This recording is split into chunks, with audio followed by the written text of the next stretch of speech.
In ka badan 100 qoys oo laga soo raafay magaalada Laascaanood oo iminka ku nool duleedka magaalada Muqdisho ayaa maanta waxaa la gaarsiiyay deeq taas oo isugu jirta dhar iyo lacag.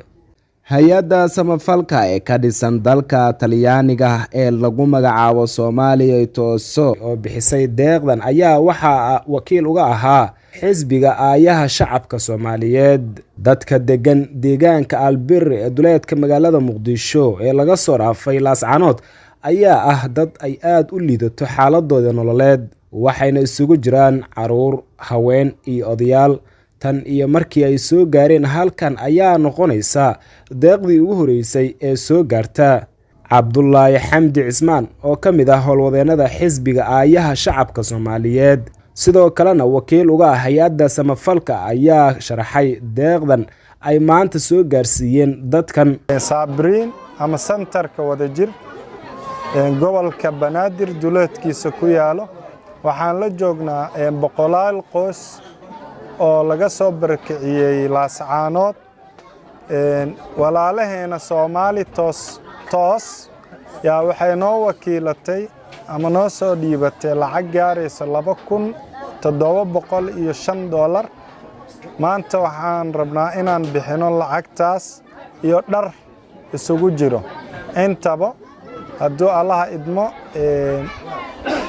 sidaas oo la socda maanta waxaan bixinaynaa lacagtii ay soo dhiibtay walaalaheena Soomaali toos yaa rabnaa inaan ku wareejino dadkii laga soo barakiciyay Laascaanood oo ku sugan Muqdisho duleedkeeda ayna joogaan banaan cidla ah.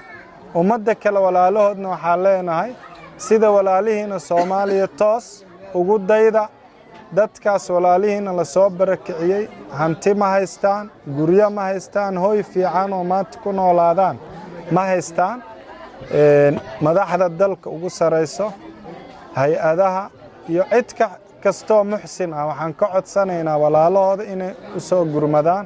Qaar ka mid ah dadka laga soo raafay magaalada Laascaanood ayaa ka mahadceliyay deeqdan la soo gaarsiiyay. dadkii ehelkeena guriyana siiyay aan maxaan kula soo hordegnay inta ka horeysan laakiin isbuuc waxaan joognay meel banaana ah baas ka fadhinay. alxamdulillaah kolay dad walaalaha noo imaaday dadka walaalaha meel la kala geeyay ma garatay.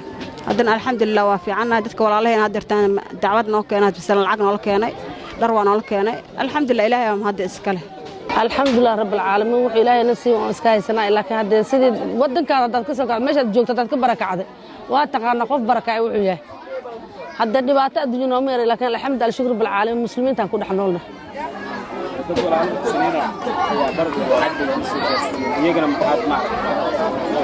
waxaan u diray walaalahay axsanta jazaakallaahu khayr. waxaan leeyahay walaalahay muslimiinta ah aakhari adduunba ilaahay jisadooda janno Allah ugu gudun baan leeyahay meeshay ku oomiyiin Allah ka waraabiyo. Mukhtaar Cabdi Adan, Ariel TV, Muqdisho.